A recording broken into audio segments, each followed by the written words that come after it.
this party started! He's shining a light in the dark corners of our media. You are fake news. Our government. Handling of classified documents. And our culture. Don't trust anyone. It's common sense amidst chaos. Let's go. Ladies and gentlemen, please welcome. Here's your host, Ike Wingate. Good afternoon. Welcome to the show. It is Thursday, August 28th, 2025, and I am glad you are with us today as we will get into what's really going on with this I just kind of let the cat out of the bag. You already know this, though. Basically, the true identity of this shooter in the Minnesota Catholic school yesterday that left 2 children dead, another in critical condition, another in serious condition, as well as several other injuries coming out of this heinous act. And the reaction has been out of control from the left as it relates to mocking prayer. Thoughts and prayers are not helpful, they say, and we are going to get into that, as well as the hypocrisy of how the left makes this into a political event ASAP. And at the risk of sounding very morbid, before the bodies are cold, while the bodies are still warm, the Democrats rush to make it about gun control or something else, and it's just disgusting. It's absolutely disgusting. And, this individual is so deranged. We're going to show you a little bit of the video that he scheduled it to be published later after the shooting. And I don't know how you can watch this and not come away with the determination. It's kind of a hard word to say. The determination that this guy was possessed with a demon. I mean, I don't know what other way to explain it. Just sinister, eerie, angry, deranged.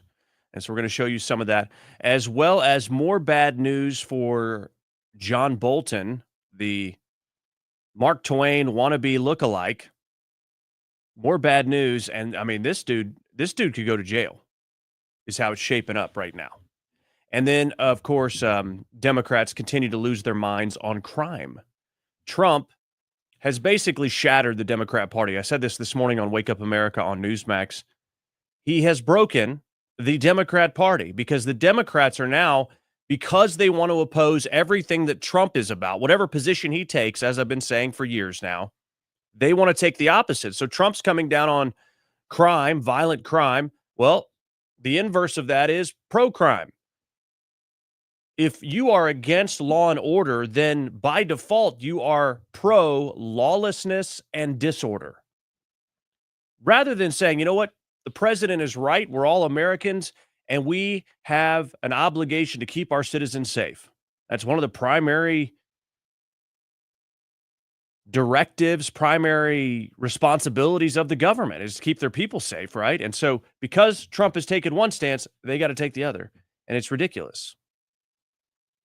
And so we will show you some of that as well. So we have got to get to it because I have another appearance scheduled on Newsmax 2 coming up at 2 p.m. Central, 3 p.m. Eastern time. So I'll have to hop off here a little bit early in order to, get some things arranged for that appearance. Okay.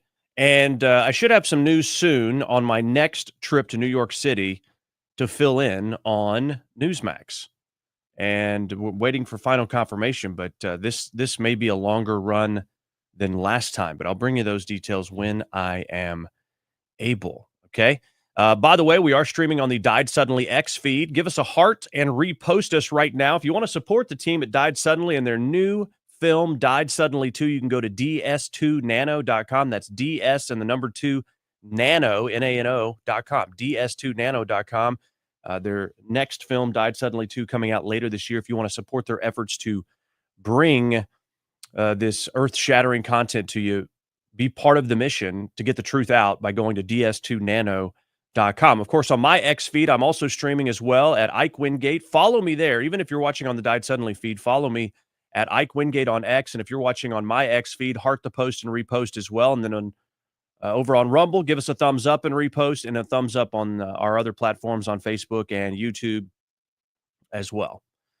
Okay. And if you want to support what we're doing to bring this content to you in a concise, entertaining manner, you can, of course, support us via Venmo or Cash App or Venmo at IkeReport.com. Cash App or Venmo at IkeReport.com. We've got the unique links set up there. This Minnesota Catholic Church shooter revealed as Robin Westman.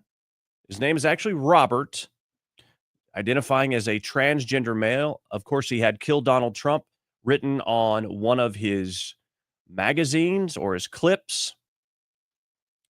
The liberal media said there was various things that he had written on his weapons. One of the mentions was of Donald Trump. They didn't say that the guy said "Kill Donald Trump." So they basically implied that this guy could have been a Donald Trump supporter. They didn't actually say on ABC that the guy wrote "kill" on there. You see how this works? And the FBI is officially investigating this as an act of domestic terrorism. Kash Patel, director of the FBI, tweeting out yesterday. It's a hate crime targeting Catholics. And again, we have more and more violence against Christians. And yet again, another transgender person. We saw this in Nashville. We've seen it as well around the country. What is going on when it comes to these transgender individuals and this radical violence? Robert Westman, born as a male, apparently he regretted transitioning. His mother in 2019, who worked at this Catholic school, by the way, she retired in 2021. She went with him to change his name. So enabling and affirming this mental illness.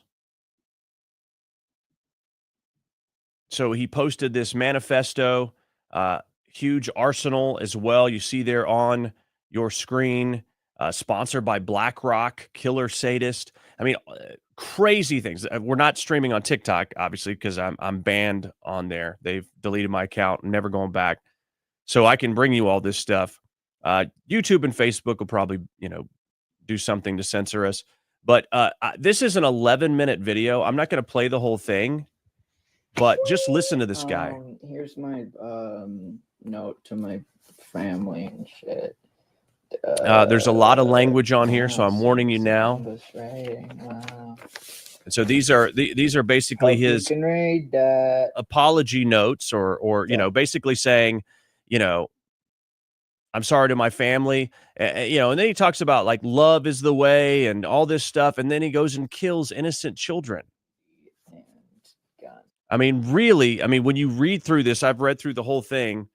The contradictions are everywhere. It's crazy. But as this guy continues in this manifesto video, whatever you want to call it, he's just going into different voices. And again, tell me this guy's not demon possessed. Throwing down ammunition on the bed. 9mm. Get fucked. He's drinking. This message brought to you by BlackRock and ExxonMobil. Sponsored by Pabst Blue Ribbon. Brandon Herrera for president. Yeah, I met Brandon Herrera. So this Brandon Herrera guy's a pro Second Amendment guy. He's not a pro whatever this guy did. So y'all should vote for Brandon Herrera for president. And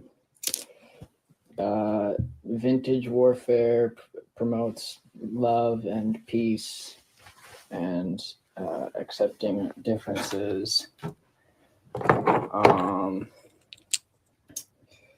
So he goes around showing all the ammo. Tomorrow. I'm sorry to my family. But that's it. That's the only people I'm sorry to. Fuck those kids. Can you believe this? I mean, blank those kids. He's walking around his house, just rambling, saying skibbity, one of the brain rot words the kids say these days. I mean, this guy's 23. He he's an adult. And so it doesn't make any sense. As I said, it's rife with contradictions. I don't know exactly what this device is. Apparently, he threw smoke into the church there and was barricading the door, put a board through the door so people couldn't get out. This guy allegedly sprayed up to 100 rounds into the church. He also allegedly went to school at the Catholic school associated there. That's the 2x4. He's got a picture of Jesus here on a target. Apparently firing up to 100 rounds and then turn the gun on himself. But look at what he has here. I mean, he had more than 100 rounds there in his arsenal is what it looks like to me. And so this could have been much, much worse. But he has writing all over these magazines. I'm the woker, baby. Why so quickly? I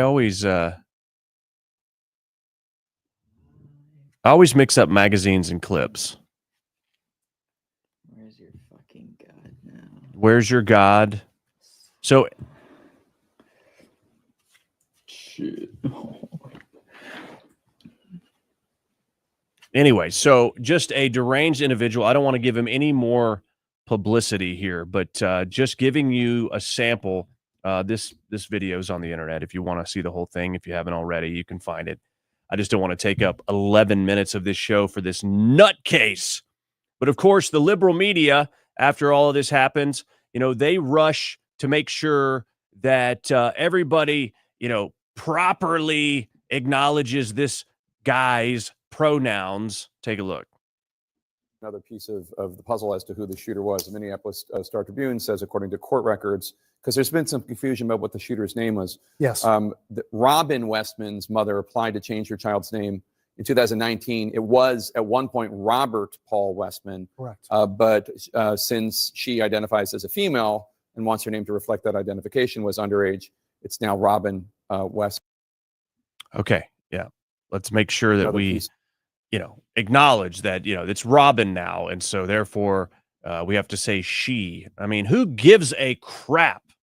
And again, as I mentioned earlier, the losers at ABC, of course, say that it mentioned Donald Trump, as part of this guy's manifesto and his weapons and things. They don't, they specifically and intentionally omit the fact that it says kill Donald Trump. We've also been going through it and can tell you there are crude diagrams of the church. There are also photos of the weapons, and they include all sorts of writings, the names of past mass shooters, criticism of Israel, the name of President Trump written on the guns. The name of President Trump. Again, implying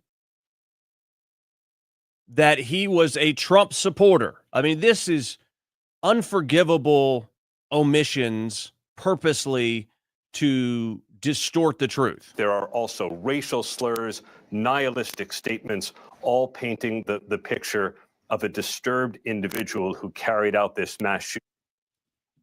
Okay, so people that watch ABC for their news, this is the information they're getting. And it's no wonder we've got so many uninformed people. Stop watching ABC, NBC, CBS. Stop watching all of these main networks. You need to get the truth from other sources like this, like Newsmax. Those are sources you can trust to actually tell you what's going on. You cannot trust ABC or CNN or, of course, not MSNBC. It's disgusting. The mayor of Minneapolis is a Fruit Loop as well. He races to defend the trans community after this entire heinous act was carried out. Take a look. All of us. And I have heard about a whole lot of hate that's being directed at our trans community. Give me a break. Anybody who is using this as an opportunity to villainize our trans community or any other community out there has lost their sense of common humanity. We should not be operating out of a place of hate for anyone. We should be operating from a place of love for our kids. Yeah, and you can love your kids while hating evil. In fact, I was reading in the devotion that I read as often as I can. I try to do it daily, but I have to admit it. Sometimes it doesn't work. But specifically talking about how God hates evil, and we are to hate evil. Now, it doesn't mean, you carry out hateful acts against people, but you recognize evil is present in this world, and calling out the trans community for enabling and affirming this kind of mental illness is righteous. Without a question. And so the Democrats, of course, went out there and said, thoughts and prayers aren't enough. This Minneapolis mayor said that. And so did Jen Psaki as well. And so, the narrative shifted from, screw your thoughts and prayers. And now, now it's, go easy, don't be mean to the trans community. It's absurd. This is what I said this morning when asked about this on Newsmax and Wake Up America. Take a look. Secretary and now MSNBC host Jen Psaki echoed the anti-prayer sentiment, writing on X, prayers does not end school shootings. Prayers do not make parents feel safe sending their kids to school. Prayer does not bring these kids back. Enough with the thoughts and prayers. She then followed up with, when your kids are getting shot in their pews at a Catholic school mass and your crime plan is to have National Guard put mulch down around D.C., maybe rethink your strategy. To that, I say, Jen, these are gun-free zones. Your strategy didn't work either. Oh, my goodness. Forgive them, Father, for they know not what they do. This is a spiritual battle. This is about prayer. And thank God there weren't more fatalities. There could have been many, many more. And so there's plenty of things to look at in this situation when it comes to prayer and faith. And when you talk about Jen Psaki and these liberal policies, Mark, you're absolutely right about these gun-free zones. We are allowing our children to be sitting ducks. It is absolutely indefensible in a state like Minnesota, where Tim Walz believes that children can transition between the ages of 10 and 12, and the Minneapolis mayor is mocking prayer, saying, don't be political, yet he immediately comes out against guns and defends the trans community. It is time to stop talking about this as something we need to enable or affirm, and let's look at this as what it is. It's a mental illness, and it is time to help these people, not enable them. Okay, I couldn't have said it better myself. But that's the truth. That's the truth of the matter. This is a spiritual battle, my friends. We battle not against flesh and blood. This is a spiritual battle. And of course, Scott Jennings came out against this Minneapolis mayor when it comes to prayer. And here is what he had to say. I believe this was yesterday, maybe, or maybe it was this morning. Take a look. The mayor of Minneapolis is Jacob Fry. He's running for re-election. He ran down to the church today and promptly, surprisingly, shockingly attacked people for praying. I couldn't believe it when I heard it, but let's listen to the mayor of Minneapolis, Jacob Fry, decrying those who would call for prayer in a tragic moment like this. And don't just say this is about thoughts and prayers right now. These kids were literally praying. It was the first week of school. They were in a church. These are kids that should be learning with their friends. They should be playing on the playground. They should be able to go to school or church in peace without the fear or risk of violence, and their parents should have the same kind of assurance. I really don't know what to say to Mayor Fry. People of faith turn to prayer in times of tragedy, and to decry their prayers, to belittle their faith, to angrily attack those whose faith fortifies them in their own lives, especially on days like today. I just don't know what to say to Mayor Fry. Perhaps, sir, you're trying too hard to please a political base. My advice, offered humbly, is to shut up for a few hours and try not to offend anyone else as they grieve and recover from this tragic moment. Again, tragedy in Minneapolis. 2 children are dead. 17 others are injured. So he brings up a great point there, and that is shut your mouth for a while and be quiet, because you may, who knows who else you may offend. As they grieve, they're going to be praying, and therefore, because those kids were praying, therefore prayer doesn't work. I mean, this is demonic. This is what I'm saying. This is why I say this is a spiritual battle. This is beyond, logic and common sense. When you start coming out against prayer and basically, diminishing the power, diminishing God, diminishing people of faith, this is a spiritual battle. This is demonic, if you ask me. Now, we can't help but wonder, when it comes to the trans community, why we continue to have so much trans violence. But in addition to that, we see violence against churches as well. And so, why aren't there outcries from Al Sharpton and other civil rights people when it comes to violence, hate crimes against Christians? Last night, Jesse Waters talked about it. Christians and Jews shoots up kids at a Catholic school, and the media wants to take away your handgun. So how are we supposed to protect ourselves from trans shooters? The media is bad at pattern recognition. We aren't. Just 2 years ago, another trans 20-something walked into a Christian school in Nashville with a rifle and shot 3 kids and 3 adults. They buried the manifesto and locked down the case. We've seen trans shootings in Colorado and in Maryland. They even shot up an ICE facility in Texas. And it seems like half of Antifa's trans. A couple of they-thems just got popped for firebombing Teslas. The mayor of Minneapolis says, you can't say that. Anybody who is using this as an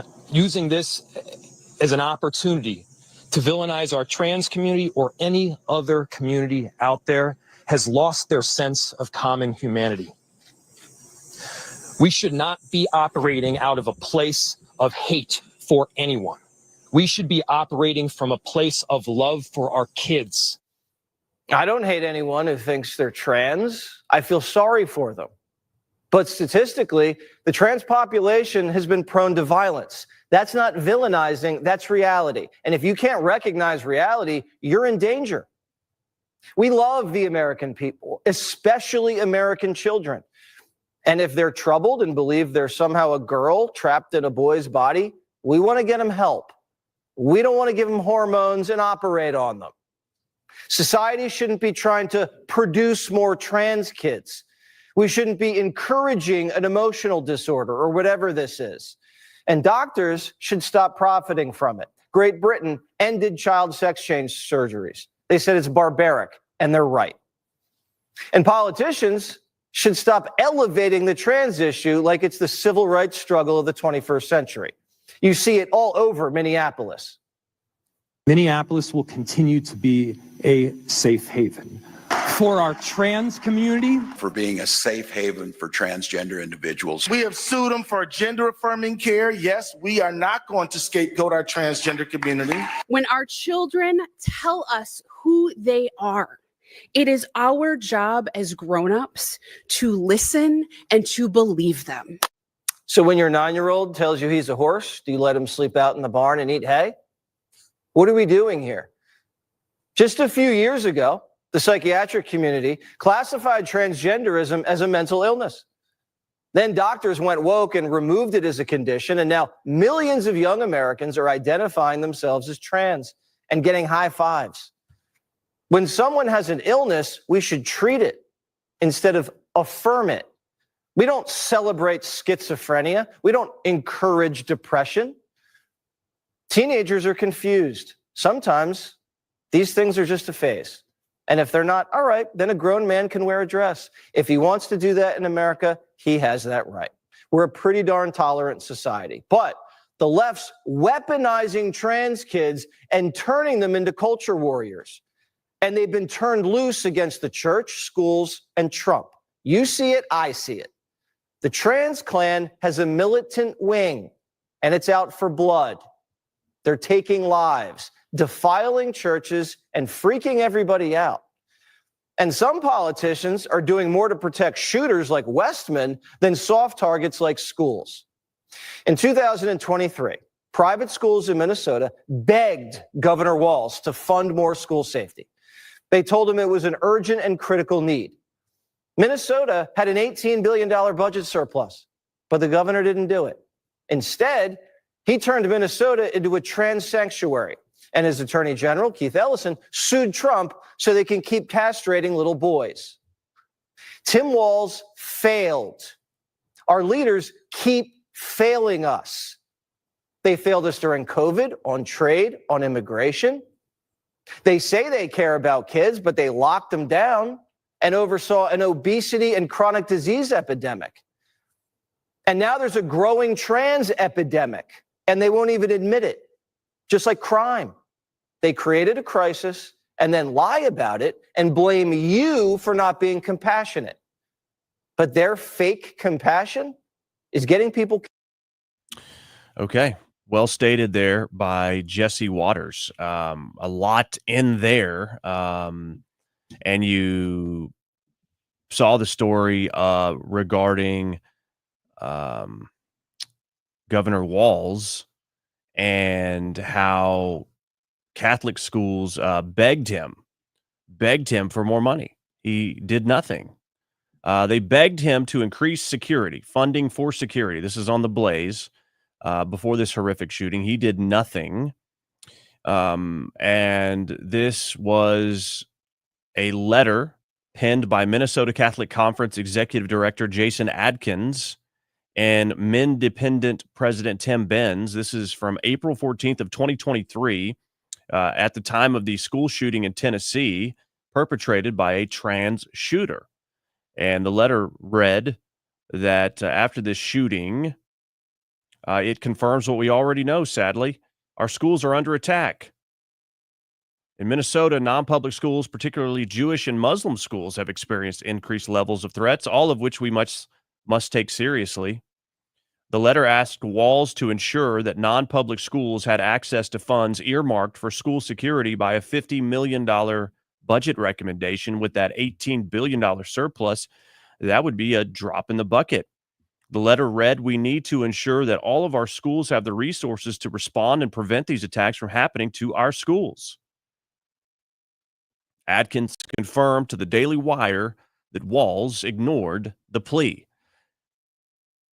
Blood on your hands is all I can say. Thank God in heaven that Kamala Harris and Tim Walz didn't get elected, because Tim Walz, from the very beginning, I have told you, and many of you have noticed it as well, there is something severely off about this guy. He is not who he portrays himself to be, and it comes out in the moments when he is relaxed, and it is evident that this guy is hiding something. And he refused to respond to this letter asking for security and help. And look what we have now. We have dead children on our hands. Yet they make sure that they devote plenty of time, attention, and money to the freaking trans community. I mean, Minneapolis and Minnesota is a freaking dump. It's a dumpster fire. You want to talk about totally misplaced priorities. The trans community, what about innocent children? Fly says he was there for business. It's terrible. And they have a huge furry community that's off the charts. That doesn't surprise me. This guy, Tim Walz, is... I struggle to say something appropriate for this show. The guy is a freaking scumbag. A scumbag. And I mean, he signed into law, I believe it was 12 years old, maybe it was 10. So I said between 10 and 12. This law to be able to allow for kids to transition. These people are sick. They're predators, I believe. They're pedophiles, I believe, and they are perverse. These people like Tim Walz.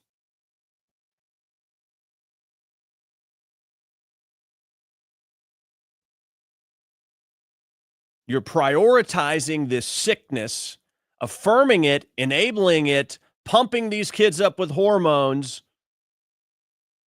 and making it a priority and acting like it's some kind of noble cause, while shirking your responsibilities to keep people safe, namely kids. No defense against this. No defense. Meanwhile, the New York Post is reporting that this guy, Robert Westman, confessed that he was tired of being trans. And I wish I never brainwashed myself, is what he said. And Jesse Waters said it well. They're basically creating this trans army of culture warriors. New York Post saying he confessed in the manifesto that he was tired of being trans and wished that he had never brainwashed himself.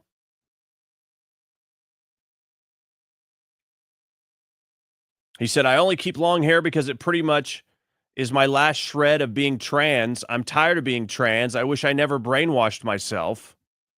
Now, this was based on a translation. It was a twisted, handwritten journal, much of it encrypted in a homespun code of Russian Cyrillic. I don't know if that's the right pronunciation of that Cyrillic script, and then English in there as well.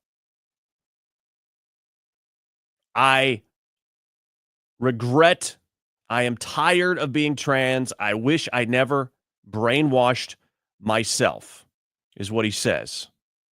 I can't cut my hair now as it would be an embarrassing defeat. Yeah, then it becomes a pride thing. No, I can't admit that I was totally wrong this whole time. And it might be a concerning change of character that could get me reported. It just always gets in my way. I will probably chop it on the day of the attack. What's up with that? I can't cut my hair. It'd be an embarrassing defeat and might be a concerning change of character that could get me reported. I don't know if he means reported to the authorities. I don't know if it means reported to the frickin' trans mafia. Oh, wait a minute. You're not one of us now? I mean, that's how the left is, especially the radical left. You have to swear allegiance to everything they have adopted as their beliefs. And if you don't, they freaking shun you and reject you, which is why so many people have been leaving the Democrat Party, because there is no room for a collection of ideals or beliefs. It's no, our way or the highway. The manifesto further reads, quote, I regret being trans. I wish I was a girl. I just know I cannot achieve that body with the technology we have today. I also can't afford that. Obviously, a very sick, deranged individual. How in the hell did he get his hands on these weapons? Where were his parents? I understand this guy is 23 years old, but whose house, whose home was he in when he was making that crazy Joker-like video? That's what I'd like to know. Now, we talk about these attacks on Christian and Catholic churches, or, I get Christian churches. We'll just broadly paint it here. The attacks have surged a whopping 730% since 2018. Again, where is Al Sharpton? Where is Jesse Jackson? A growing problem in the United States with the number of hostile attacks against Christians skyrocketing. Just last year, there were 415 incidents, which is a 730% increase just since 2018. Wow. That is staggering. This is a hate crime. Where's the protection? I mean, if you've got money, you can fortify your schools with ballistic film on the windows. You have all of these retired military and cops that would be willing to work as security. Probably many of them would do it for free.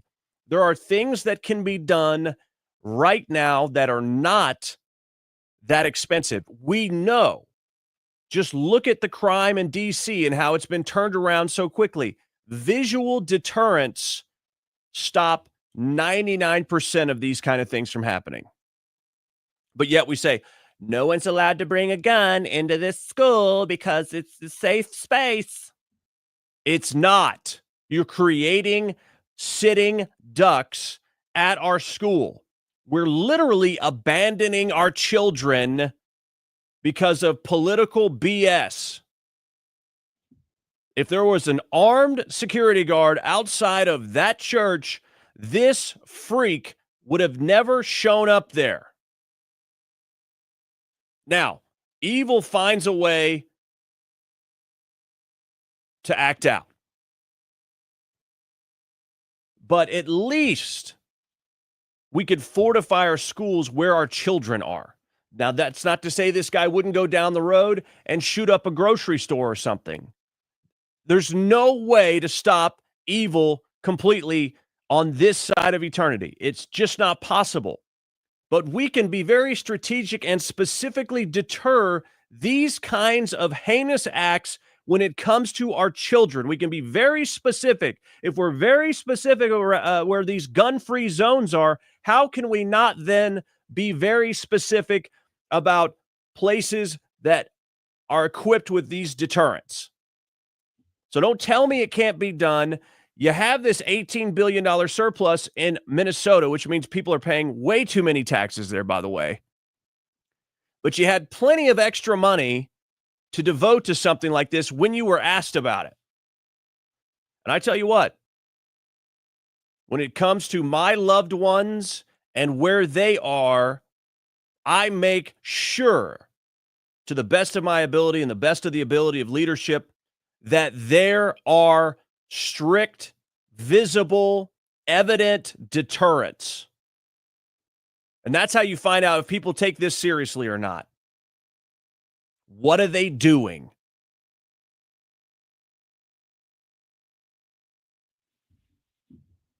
My kid's school, the security guards have ARs. They're standing there with long guns. Oh my gosh, that's so, oh gosh, the guy with the gun, it's just so, oh, barbaric. Really? What's more barbaric? Allowing this to be a target, a soft target for some kind of deranged individual who shoots things up and kills a bunch of kids, and there's blood everywhere. You tell me what's more barbaric. Seeing a guy armed when you walk in, knowing that if you fool around, you're going to find out, or a bunch of dead children. You tell me, do we want this to have to be the case? Do we want to have people armed to the hilt at the doors of the school? No, but let's live in reality, not la-la land, and I would much rather live in the reality, and I would much rather entrust my children in a place where someone could wipe out this kind of evil freak. And I don't understand why so many people are such weak and feckless individuals when it comes to doing the right thing to protect the innocent. Those that cannot protect themselves are freaking children. You got Tim No Balls Walls up there in Minnesota ignoring the requests to protect children while making sure he damn well goes in and supports and makes it a priority to offer a sanctuary and an opportunity for people to chop off their balls and become a different gender. You tell me about misplaced priorities. You tell me how that's defensible. You have a responsibility as a leader to protect your people, especially children. There is no defense. These people do not want to do what is necessary. They do not want to admit that guns can be used for good or they can be used for bad, but good guys with guns kill bad guys with guns, and our kids remain safe. And they do not want to admit that. That is hubris, it's arrogance, it's political motivation, and it is unforgivable. There is literally no excuse, but for political reasons, they can't admit these things. So what does that mean? They would rather point resources and attention over to trans surgeries than protect our children. It's insanity, it's evil, and I go back again to the point at the beginning of the show, it's demonic. It's demonic to harm children, and by not protecting them and knowing there's a threat and ignoring it, you are, by default, harming children. And you are a piece of trash if you harm children. Tell me I'm wrong. Tell me I'm wrong. Please, I'll wait. Tell me I'm wrong.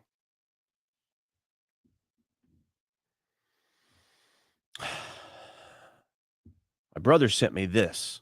I had not heard this before, and it's probably because I don't know when this came out. Wow, I guess it came out a long time ago, 26 years ago. Anyway, you remember the Unabomber, Ted Kaczynski? Apparently, he had gender confusion as well. Convicted Unabomber Theodore J. Kaczynski considered having a sex change operation when he was in his 20s, and his confusion over his gender identity filled him with a rage that contributed to his bombing spree, according to documents. These new details about the mental health of Kaczynski, who pleaded guilty to a string of terrorist bombings that killed 3 people and injured 23 others, were part of a 47-page forensic evaluation ordered by U.S. District Judge during his trial. It was made public in Sacramento as part of the plea agreement. He is living in a maximum security prison without a chance of parole. So again, we see this string of mental illness with this gender dysphoria, and it results in rage, and it results in acts of violence and death and murder and destruction. Stop calling this gender affirmation or whatever. It is a freaking mental illness. I think, as Jesse Waters said, we don't go out here and promote and encourage. What did he say? We don't go out there and celebrate depression. Yes, be depressed. No, we say it's time to get help. So why are we doing this? If you see, if you're driving down the road and you see some bumpkin doing it with a freaking goat, do you say, right on, brother, whatever makes you happy? No, you say, hey, there's a guy doing a goat over here. Something needs to be done for the sake of this goat. I hope that's what you would do. I mean, this is crazy. This is what we're doing in celebrating and promoting and pushing this trans ideology. It is mental illness, and we see there is a direct correlation between this insanity and rage and violence. And because the Christian community says, we love you, but as God said, he made them male and female. There are only 2 genders. We don't hate you. We're not mad at you, but we're not going to compromise on the truth of not only what the Bible says, but what is obvious to anybody who has eyes. Dogs know this, that there are only 2 genders. And so because the Christian faith says that, the rage has been turned against believers. because of the simple, evident, obvious truth that there are only two genders, male and female. And it's going to continue to happen. The more pushing there is for this ideology and for this enabling of this disease, of this illness, whatever you want to call it, the more enabling happens, the more rage, destruction, violence, and death is going to be carried out on those that are truth tellers. Could be you, could be me, for telling the truth. And I'm sorry, you don't do the loving thing when you lie to somebody. You don't do the loving thing when you enable their destructive behavior. The Bible specifically calls it speak truth in love. You can do it in a loving way, but to speak the truth is to love someone. To lie and enable and allow this destruction and this mental illness to go unchecked is not the loving thing to do. When your kid is acting up as a child and you just let him do it because you are a lazy bum, that's not the loving thing. Well, I don't want to spank my kid, or I don't want to discipline my kid. Well, then you are lazy and you don't love your kid. Not as much as you should. Because instead of being uncomfortable for a moment for yourself or having to do something of effort, you decide it's easier to leave it alone. And guess what happens? You raise a freaking loser who doesn't understand discipline, who doesn't listen to authority, and is running amok in society. It's the same principle. Oh no, that's none of my business. That's not politically correct. I'm not asking for anyone to go around with a hammer and start hitting people on the head. But you know what would have happened if enough men, enough dads had a set and stood up against men competing against their own daughters in sports? We would never have that have to happen. It never would have happened, is what I'm saying. We wouldn't have dudes getting undressed with their schlongs out in front of our daughters in freaking locker rooms if enough dads and enough men stood up and said, that's not going to happen. But instead, a bunch of weenie men that were probably drinking water that turns frogs gay said, that's not my place to stand up and say. That's not loving. You weren't willing to tell the truth. You weren't willing to protect the innocent because of your own uncomfortableness. That's not leadership. That's not sacrifice. That's not service. That's selfish. And so we see this ripple through society when we see this trans ideology continue to grow and grow and grow and grow without being checked by someone with a freaking level head who says, wait a minute, we can't do this. This is a mental illness. We need to treat the mental illness, not add dynamite and gasoline to this dumpster fire. But that's where we are. That's where we are. Okay. I just went off and I didn't even know where I started. Basically, we go back to this Ted Kaczynski, the freaking Unabomber, with another correlation to this kind of violence and rage associated with this mental illness of thinking you were born in the wrong body. And you know the left loves it. It is part of a Marxist agenda. It is designed to diminish God, diminish the family. It is meant to go along with the same Marxist ideology, which is government is God, government knows best, and the best, way and most effective way to do that is to discredit God. They tell you you're a boy, you're not. If you feel like a girl, you're a girl. Don't let them tell you. That is a social construct. Gender is a social construct. But again, it goes back to this whole idea of Marxism.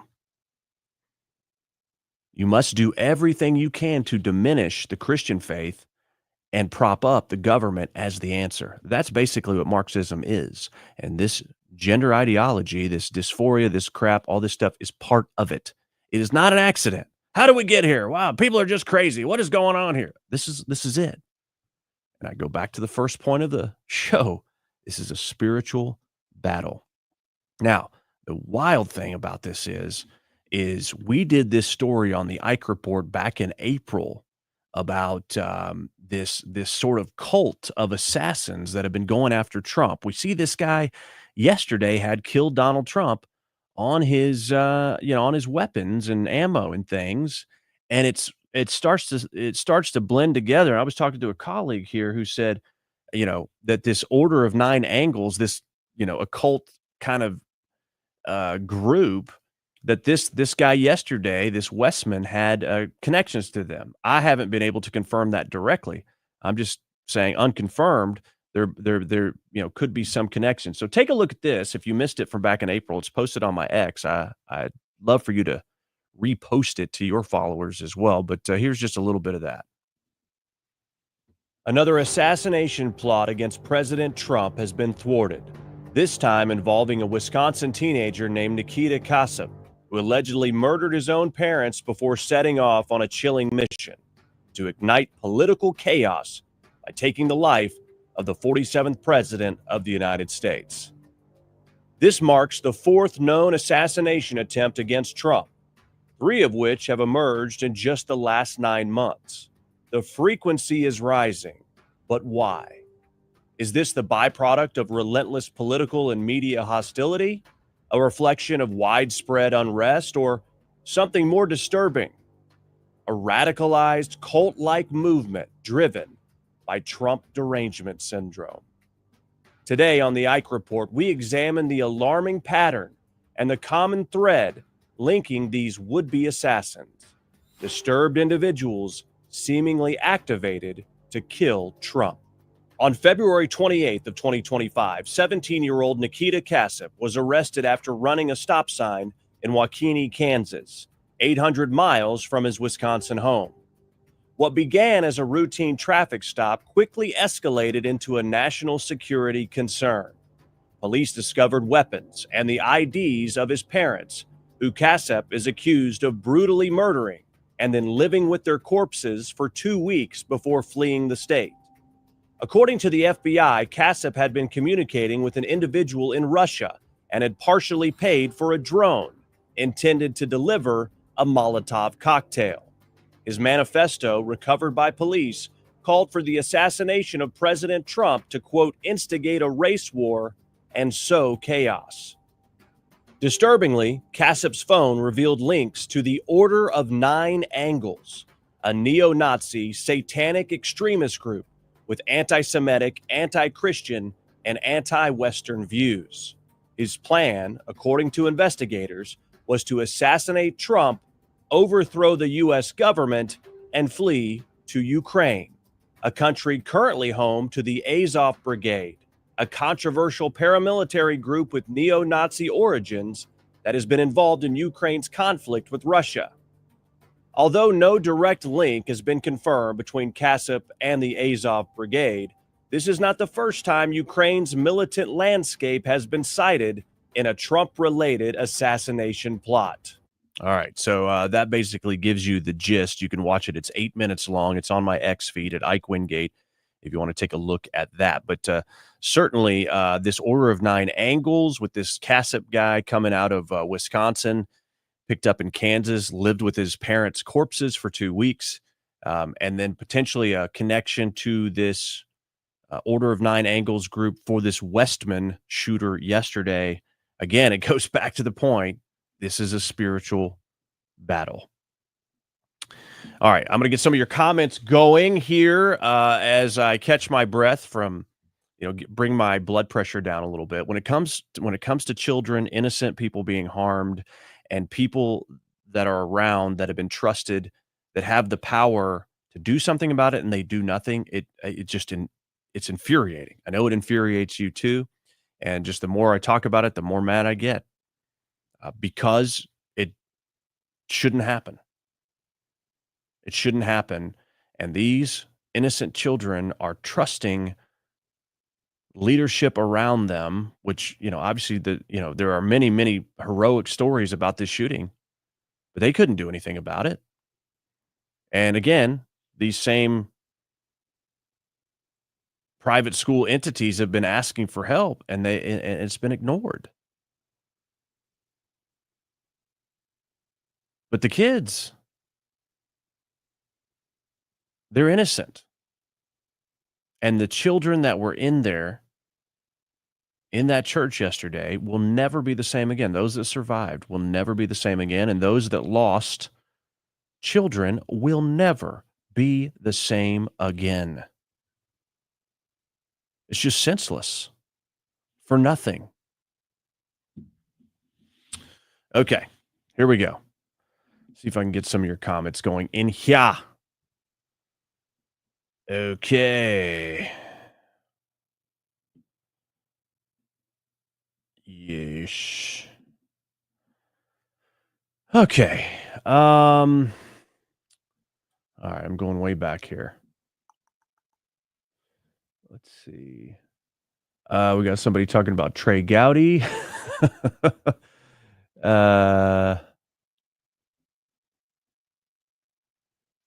Okay. Thank you, Doc, I believe is the name there. Mostly Penny says a whirlwind of news spots. Way to go. Hey, thank you, Mostly Penny. Appreciate that. Not Michelle says it's a mental health issue that we have been forced to accept and enable. It needs to stop before more children are hurt. This is so awful. Mostly Penny says there's something definitely wrong. There was something definitely wrong in that guy's brain. Goose says gun-free zone made it easier for the one person with the gun to take down more people before someone with the gun can neutralize the evil person. And I mean, I say thankfully this guy turned the gun on himself yesterday because it could have been worse. I don't know how long it was before law enforcement was able to respond. Not Michelle. The left's plan is so ridiculous. Let's make laws, and then they get mad when you try to enforce those laws. So where do you win here? Goose says, if Walls has no balls, what does balls to the walls mean? Sounds like a fortune cookie.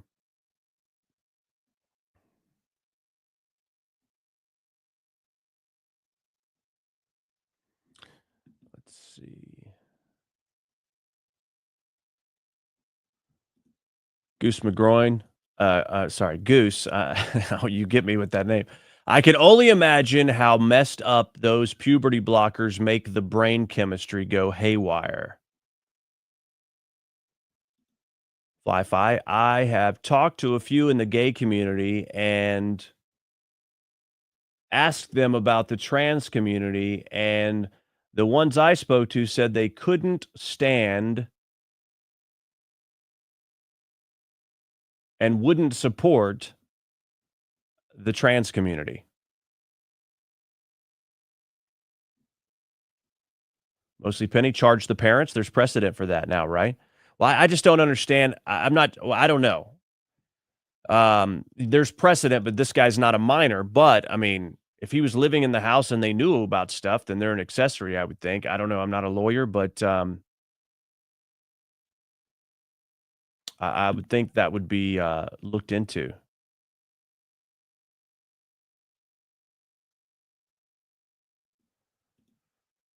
Fly-Fi says after taking a concealed carry class recently, there were new concealed carry holders that were currently professors at universities. Well, that is a good idea.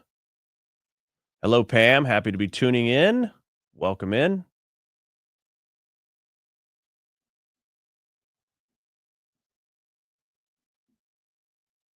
Fly-Fi says it seems harder to get women on board for the concealed carry, even if they allow it on campus. Yeah, I would think, a lot of it is fear of the unknown. I think, fear, uncomfortableness with handling a firearm. But I mean, that's the only way is to go get, training to where you are comfortable with it. You must always respect the firearm. You must always treat it as if it's loaded. You must, I think, have a healthy fear or reverence of firearms, right? But when you know how to operate them and you know they're not just going to go off when you touch them, and you learn how to use them, then I think a lot of that fear factor goes way down.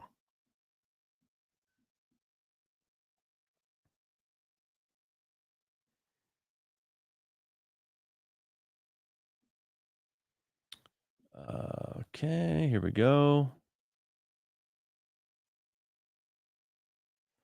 I want to say thank you to Patriot Mom and Grandma with a $25 contribution. Our only contribution so far today on the board on Rumble says, "I love your fire today. Keep going." Yeah, a little fired up today.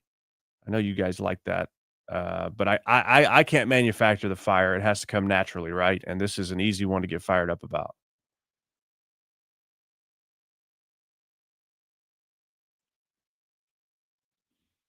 Thank you for your contribution, Patriot Mom and Grandma. If you want to support what we're doing here, you want to support this content, Cash App or Venmo at Ike Report, IkeReport.com.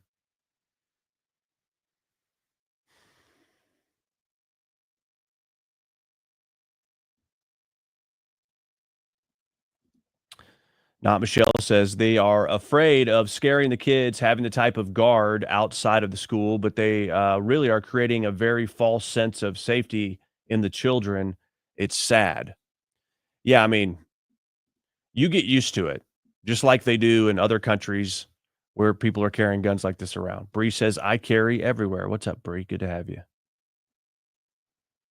Let's see. Goose says, poor goat. I had an illustration earlier about someone engaged in an activity with a goat and how that would be sick and how we wouldn't encourage it. Why are we encouraging this trans ideology?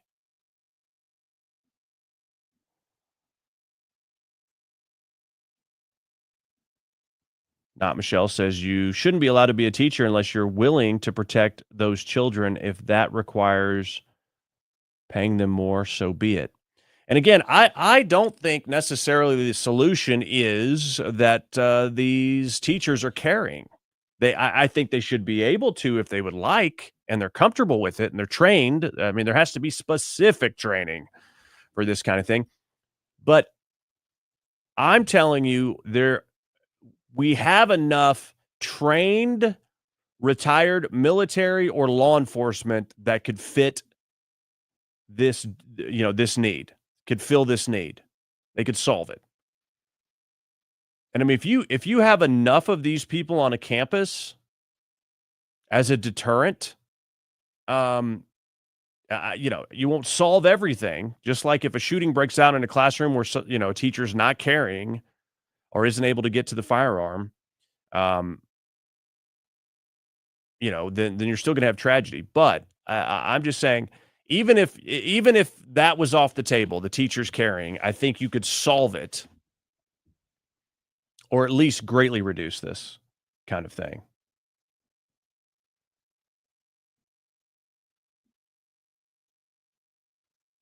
Pam said, I've said the same thing about fathers. Yeah, in regard to standing up to men and women's sports and things like that. Pam says, we need more men.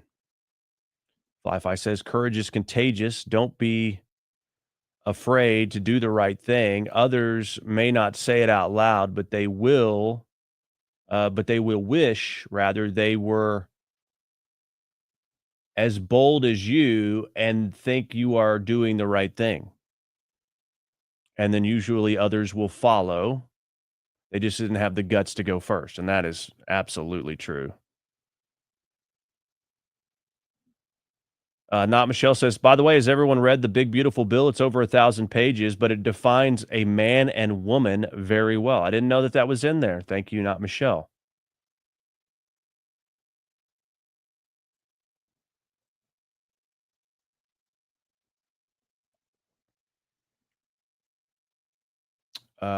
We've got Cap Hill in the mix as well. Welcome in.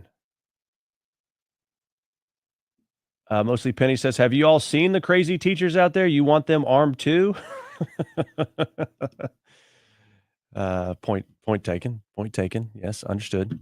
All right. Again, if you want to support the work we're doing to bring you this content, Cash App or Venmo right now at IkeReport.com or in the chat, just like Patriot Mom in the chat on Rumble. You can contribute to the work we're doing to bring you this content today. All right, now we're pivoting completely away from the trans shooter. If you're joining us late, we covered it extensively, so go back and watch the replay on Rumble. But we move now to this John Bolton situation. He's a leaker. He's leaking everywhere. He's like an old Buick. He's leaking everywhere. He's in deep trouble, as Sean Davis says on X. Everyone who white knighted for Bolton after defending the insane Mar-a-Lago raid is going to look especially craven and corrupt as more details emerge. And so the headline reads, John Bolton inquiry eyes emails obtained by foreign government. What's that about? Well, a foreign government intercepted Mr. Bolton's private emails, and our intelligence uncovered this foreign country's intelligence that knew this. And he was investigated under Biden, by the way, and it was dropped. The investigation into President Trump's former national security advisor, John Bolton, began to pick up momentum during the Biden administration when U.S. intelligence officials collected information that appeared to show he had mishandled classified information. The United States gathered data from an adversarial country's spy service. What? Let me read it again. The United States gathered data from an adversarial country's spy service, including emails with sensitive information that Mr. Bolton, while still working in the first Trump administration, appeared to have sent to people close to him on an unclassified system. Huh. Would you look at that? So we discovered through data that we somehow gathered from another country's spy intelligence community, intelligence service, that Bolton was emailing classified information. So what does that mean? This other country's intelligence service saw classified freaking documents that Bolton was sending. So it was a breach.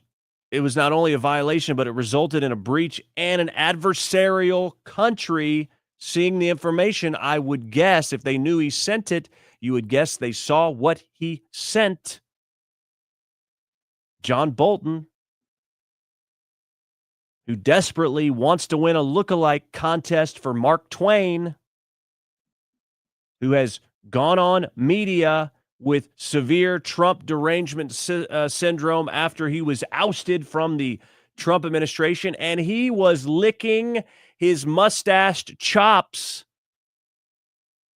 when the raid on Mar-a-Lago happened on President Trump, urging, pleading with the DOJ to move as rapido as possible. Gee, I wonder why he wanted Trump put away so quickly.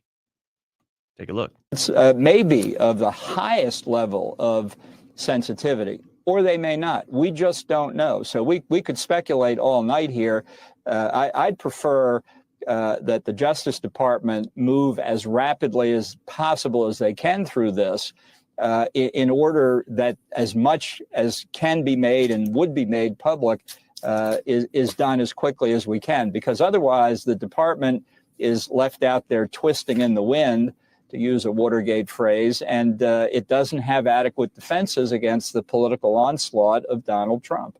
Wow, he just wanted it done quick as possible. Oh, we need to know exactly what, what kind of documents he had.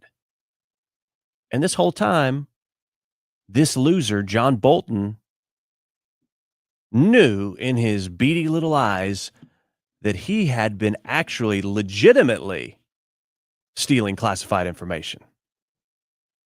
What a hypocrite. FlyFi says Bolton looks like a starving walrus. Starving walrus.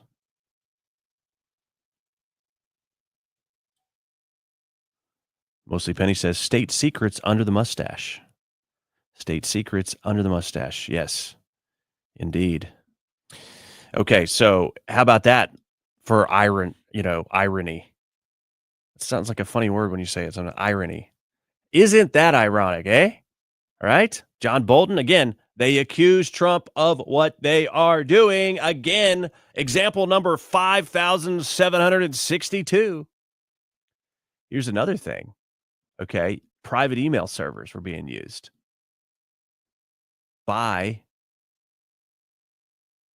the FBI. Another cover up from Jim Comey. John Solomon reporting that Comey let Hillary Clinton off the hook for a private email server, maybe because Comey's inner circle and chief of staff inside the FBI were also using a private server to leak information to journalists, and the DOJ let them off too. I mean, what a cesspool of corruption inside the FBI under Comey, under Obama, under Brennan, and the CIA. I mean, my gosh. Months after he refused to charge Hillary Clinton during the 2016 election for using a private unauthorized server to transmit classified information, then FBI Director James Comey's inner circle used personal email accounts to further a plan to make an unauthorized disclosure to journalists. Newly declassified memos reveal.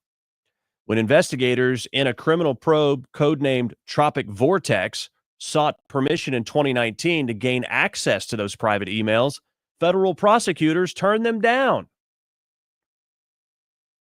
The U.S. Attorney's Office in Washington, D.C. issued a prosecutorial declination decision for Tropic Vortex. The FBI memo shutting down the probe stated, "Shut it down." Apparently, the newly declassified memos detail evidence alleging that in March of 2017, an FBI operative, Rabicki, forwarded a communication to his private email address in furtherance of an unauthorized disclosure of classified information to journalists directly by Comey. Just forward it on. I'll send it to my personal email, my private email, and my private server. And then I'll send it along to them journalists. Apparently, everybody up there that's leaking is, got a real Southern accent, okay? Like George Bush. Fool me once. Not going to fool me. Anyway, I may be schizophrenic. Federal prosecutors originally issued a preservation order for the private email account based on the findings. But ultimately, they went against it. The memo cited a tweet from Trump in which he said, "Terrible, just found out that Obama had my wires tapped in Trump Tower before the victory. Nothing found. This is McCarthyism."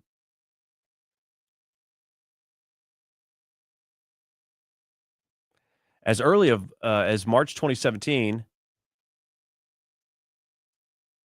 a tweet from Trump instigated the line of inquiry that turned up Rabicki's use of this private email. So it was Trump tweeting out that he found out that Obama had his wires tapped and spied on in Trump Tower. And then the inquiry was opened in March of 2017 that found that, in fact, they were using this private email server to leak. And so you go, why does Trump tweet that? I've said that many times. Why did he say that? Why did he say that? Well, because he knows something, and then people find out, and they're like, oh, because, these different organizations aren't necessarily supposed to talk to each other in certain ways or take orders directly from the president, I guess. And so rather than telling the DOJ what to go after, I mean, because that you're supposed to kind of maintain that separation, right? So rather than telling them what to go after or calling them on the phone, he just tweets out, "I just found this out. This is ridiculous." And they go, "What?" And then they go find stuff, but then the DOJ calls it off. Imagine that. Imagine that, right? Incredible. Pretty incredible. Okay. So we have just, a giant cesspool of corruption inside of the Obama regime, Biden regime, FBI, CIA to an extent. I mean, just on and on and on. Okay. I was going to, what was I going to do here?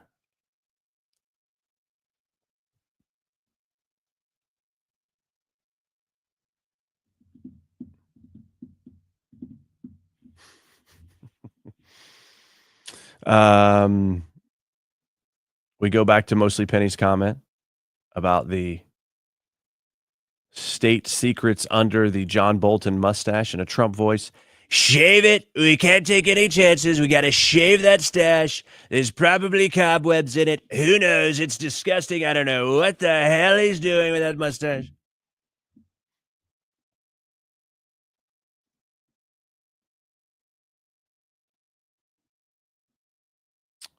Goose says, get the bleach bit. Get the bleach bit out now. Did you wipe your server, Hillary? What, like with a cloth or something? She knew. Goose also says, you may be schizo, but at least you're not confused about which gender you are. That I am not. That I am not. There are not so subtle reminders present all the time. Mostly Penny says, you're all welcome. Okay. All right. I swear I saw something that I needed to address, and it was in the back of my mind, and I can't remember what it is right now. So I don't know what that was, but help us out right now in the algorithm. Heart the post on X and repost this show right now. Repost this post that you're accessing right now for the show to let other people know about it. Make sure you're following me on X right now at Ike Wingate. Follow me on X at Ike Wingate. And then give us a thumbs up if you're watching on Rumble and repost as well. Oh, I know what I was going to say when it comes to Trump's tweets. And you're like, why did he tweet that? You know, I've often wondered, why the heck did Trump tweet, I hate Taylor Swift? Like, that never made sense to me. But then Taylor Swift, Travis Kelce get engaged, and he's like, I'm happy for him. I think he's a great guy, great player. She's a terrific person. I wish them all the best. Like, what? I mean, taking the high road, super nice. Obviously, she tried to get Kamala Harris elected, and maybe that was the last straw for Trump. I don't know, but that was taking the high road. Donald Trump, what are you going to do? It's a good. It was a good call, I think, because it would have just drawn unproductive negative attention. By the way, I'm going to be on National Desk on Newsmax 2. Newsmax 2 is free. You can look it up on YouTube. Newsmax 2. I will be on National Desk is the name of the show with Bob and Kelly, and that is coming up at the top of the hour. I'll be on that show, which is 3 p.m. Eastern, 2 p.m. Central Time, if you want to check that out. All right, we turn now to crime. You've got Donald Trump threatening National Guard in some of these crime-ridden cesspool cities. I guess that's the word of the day, cesspool. And you got all these, mayors and governors saying, no, we don't want that. Basically, we want crime. And here's what they tout in Chicago. Crime is way down. What's interesting is crime is down in D.C., crime is down in Chicago since Trump took office, which I find pretty interesting, since January. And that's what they point to. Well, crime is down, but it's still way too high. They neglect that little nugget of truth. Like, basically, yeah, the house is on fire, but look, we put the fire out in the bathroom. There's no fire in the bathroom, so we don't need the fire department here. Everything's fine. Like, that's basically it. Okay, you put out the fire in the bathroom, but the rest of the house is still burning. Yes, there's less fire, but it's still not an acceptable amount of destruction that's occurring. And so, again, Trump, who has broken the Democrat Party, has forced them, because they hate Trump and they're blinded by emotion, he's forced them to take really stupid positions because they're not willing to admit when they're wrong and admit when Trump is right. So they're taking positions against cracking down on crime. They're taking positions against a secure border. They're taking positions against protecting American citizens from being raped and murdered by illegal immigrants. They're taking stances like allowing men and women's sports because they just cannot think clearly because they're so blinded by their TDS. It's bizarre. But once again, Trump is pushing, hey, I'm going to bring in the National Guard. Now, he can do it in D.C. under the law. He would have to declare a national emergency or some kind of emergency in the area to be able to do this, but it would be challenged. And I got to be honest with you, I don't like setting the precedent of sending National Guard to the streets of our cities. I don't like it. personally. However, what Trump is doing is he's giving them a choice right now and basically saying, if you don't do it, then I will. Protect your citizens. So Democrats could stop this immediately if they started cracking down on these heinous crimes, would stop de-escalating or downgrading these violent crimes to misdemeanors, and if they would quit releasing these criminals back into society with cashless bail and other things and not prosecuting them, then Trump wouldn't have to threaten this. But at some point, it's like something's got to give in these cities. Well, crime is down. There was, 450 murders in Chicago last year. I think those are conservative numbers because you go a weekend sometimes. This weekend, holiday weekend in Chicago, there'll probably be 50 people dead, unfortunately. Well, crime is down, though. Tell that to all the people who lost someone to a freaking senseless murder.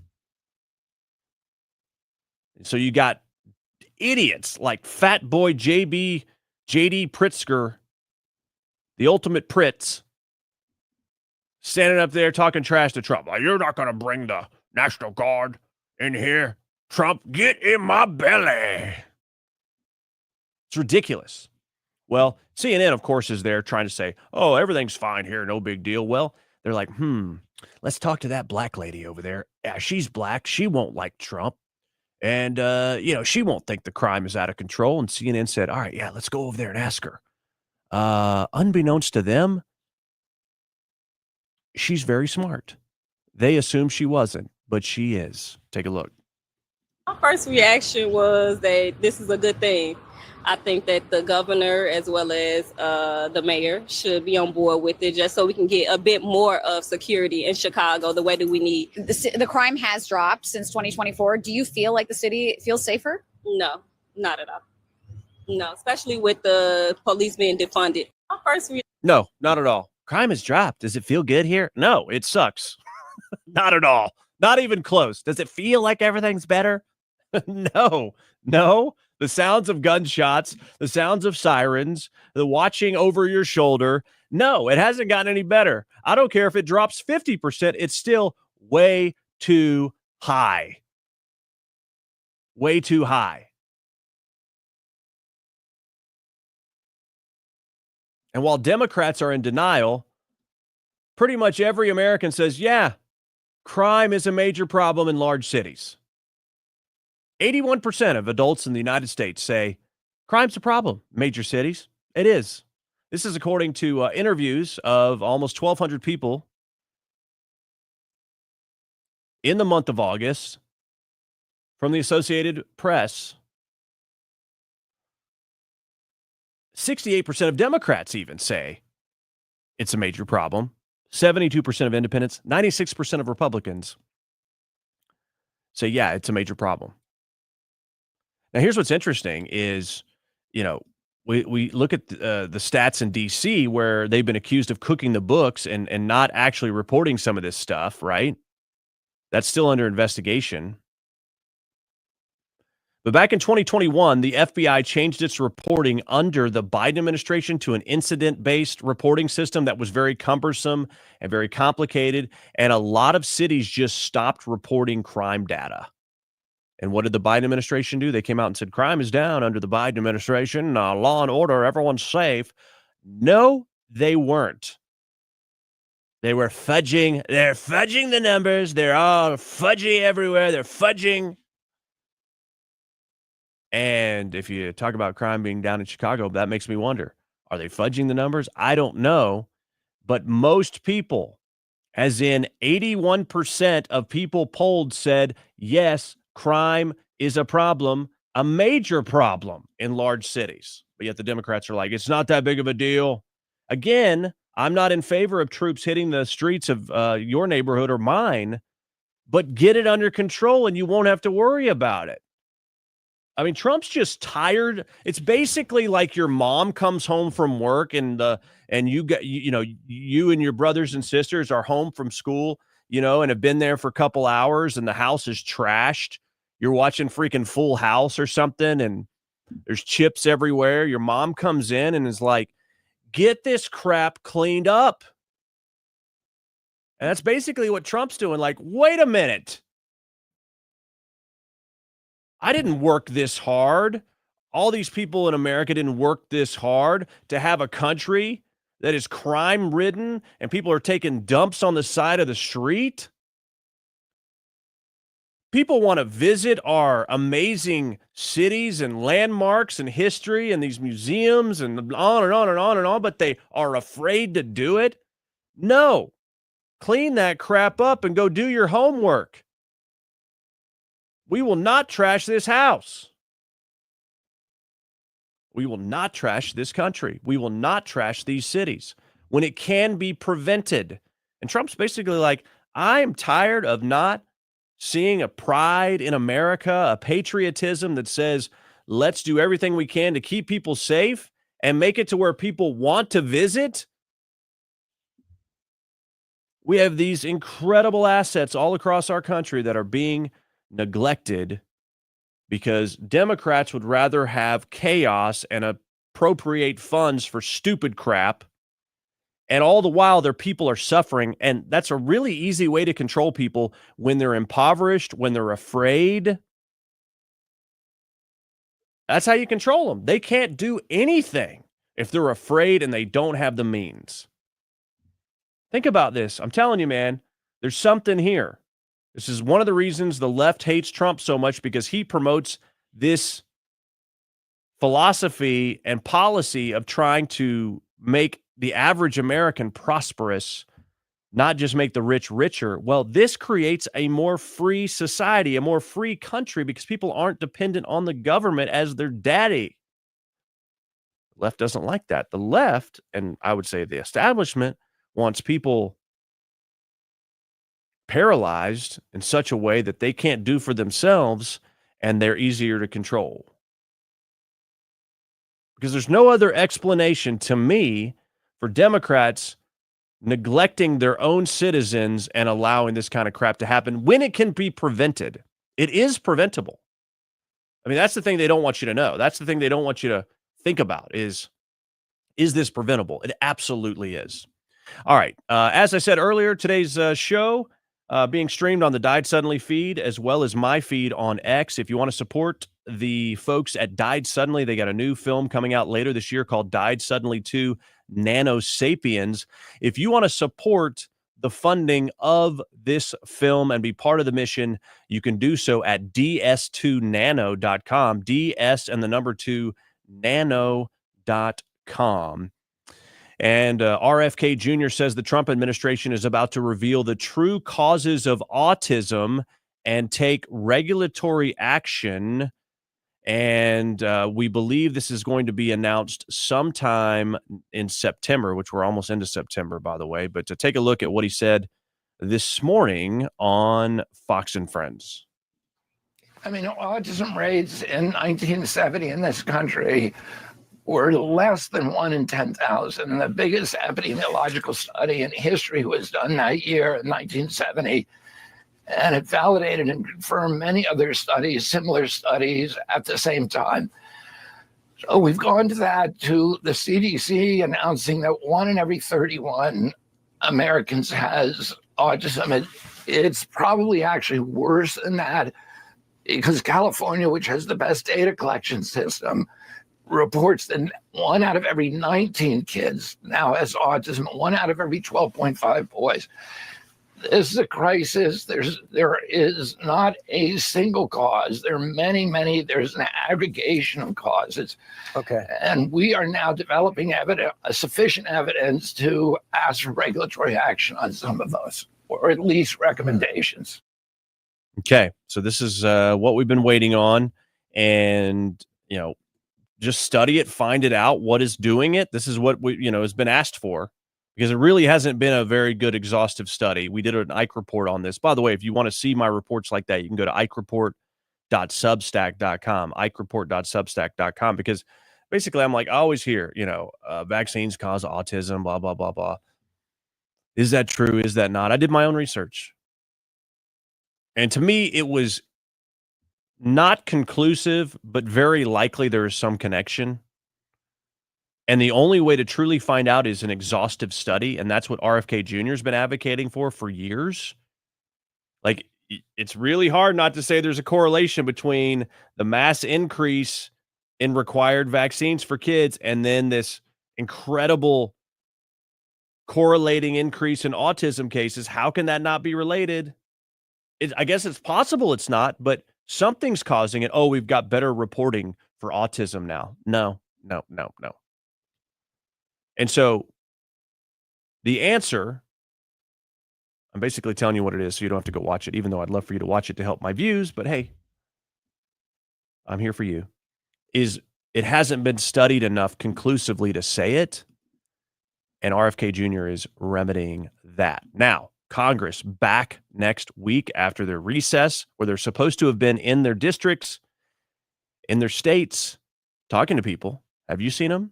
I don't know. But that's what they're supposed to do with these vacations, not just hang out on the beach. But anyway, after they get back, we're now hearing that after the big backlash against Senate Leader John Thune, where they were sort of in session every 5 days to prevent things like recess appointments, we're hearing now that John Thune is altering the Senate procedure to allow Trump's nominations to be fast-tracked. This is from Fox News. Take a look. Senate Majority Leader John Thune says Democrats filibustered each of the president's nominees, even some which were not controversial. Thune says that has never happened before. As a remedy, Republicans want to alter Senate procedure to make it easier to speed through nominees. This needs to stop. It's just silly, and I'm tired of it.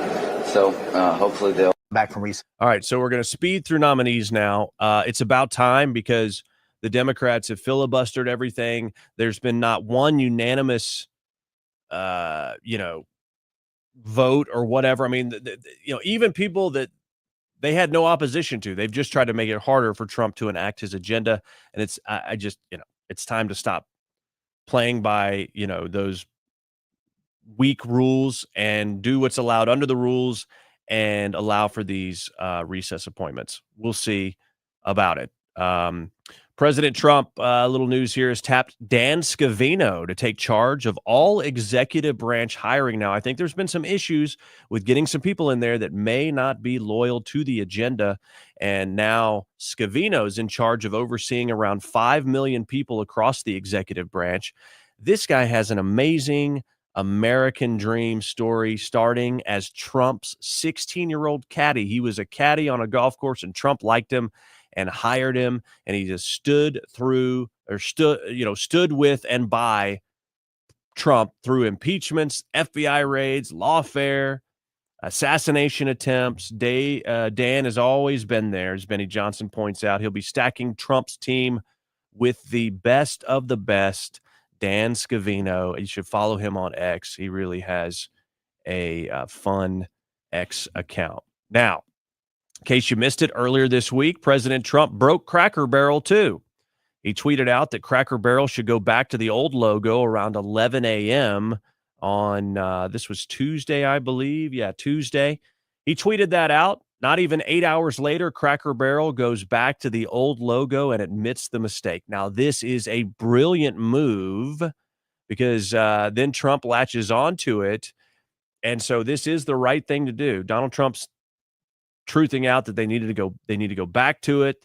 They got $1 billion worth of free publicity, or they will if they go back to the old logo and play their cards right. He says, very tricky to do, but a great opportunity. Have a major news conference today. Make Cracker Barrel a winner again, like I made the U.S.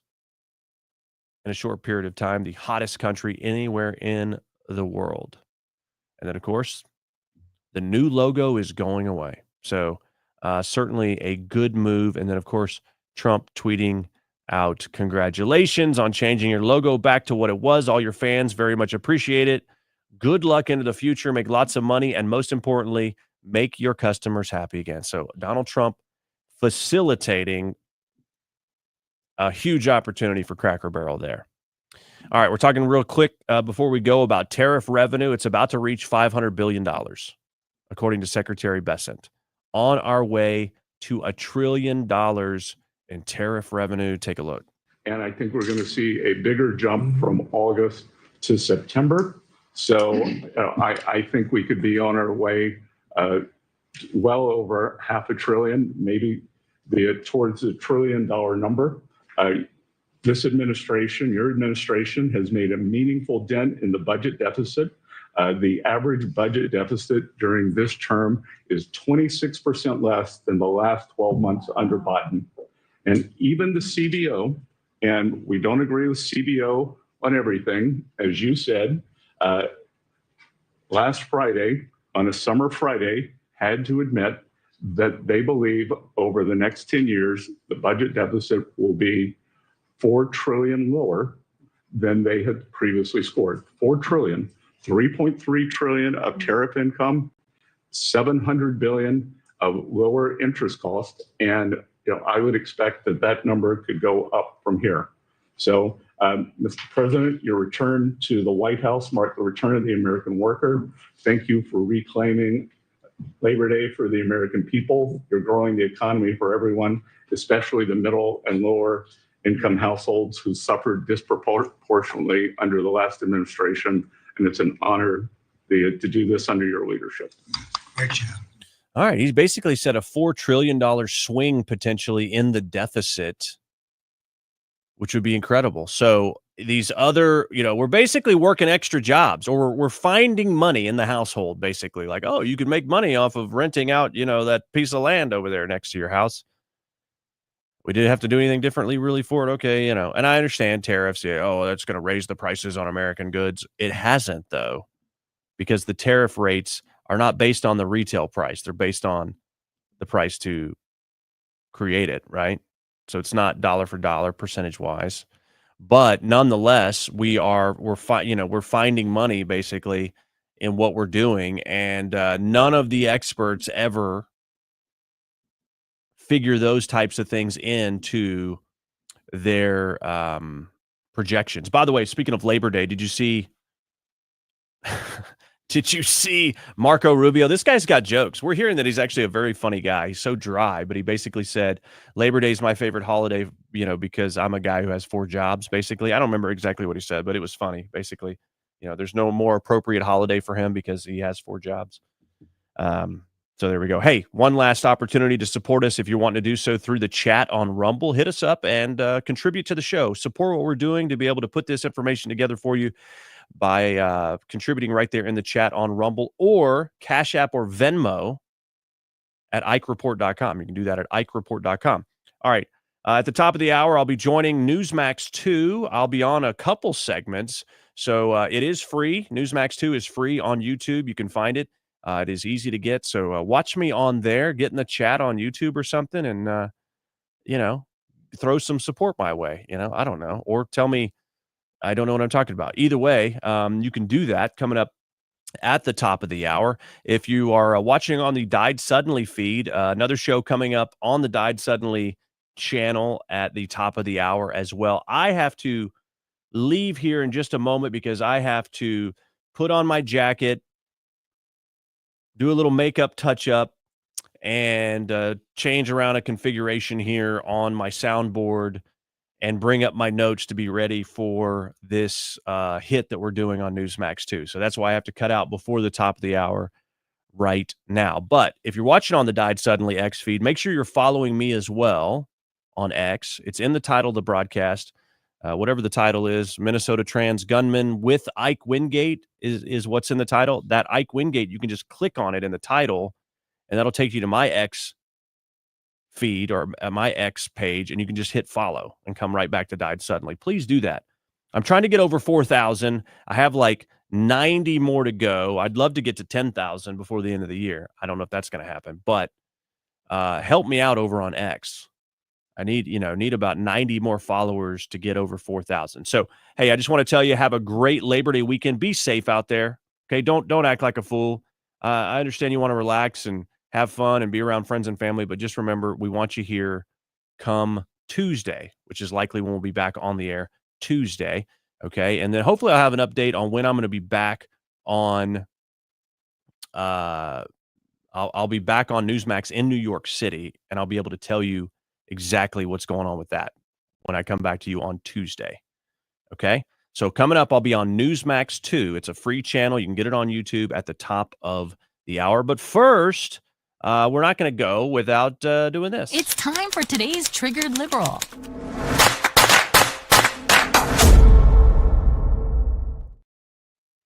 All right. Today's honor goes to... Oh, where are we at here? 1 second. There we go. Today's honor of Triggered Liberal goes to Gavin Newsom. You're not saying you think Republicans are going to stop it? I don't think Donald Trump wants another election. You think for a second you want... I have 24 Trump 2028 hats. His folks keep sending me. and you think he's going to run again? No, don't give me. You don't. Who spends $200 million on a ballroom at their home and then leaves the house?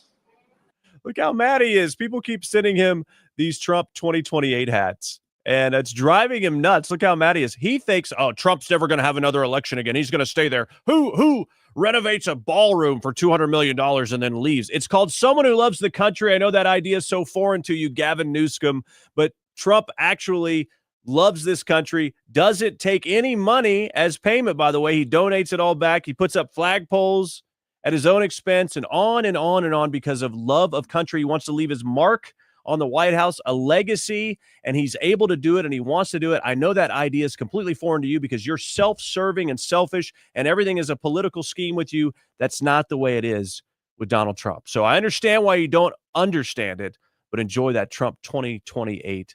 It's time for today's Triggered Liberal.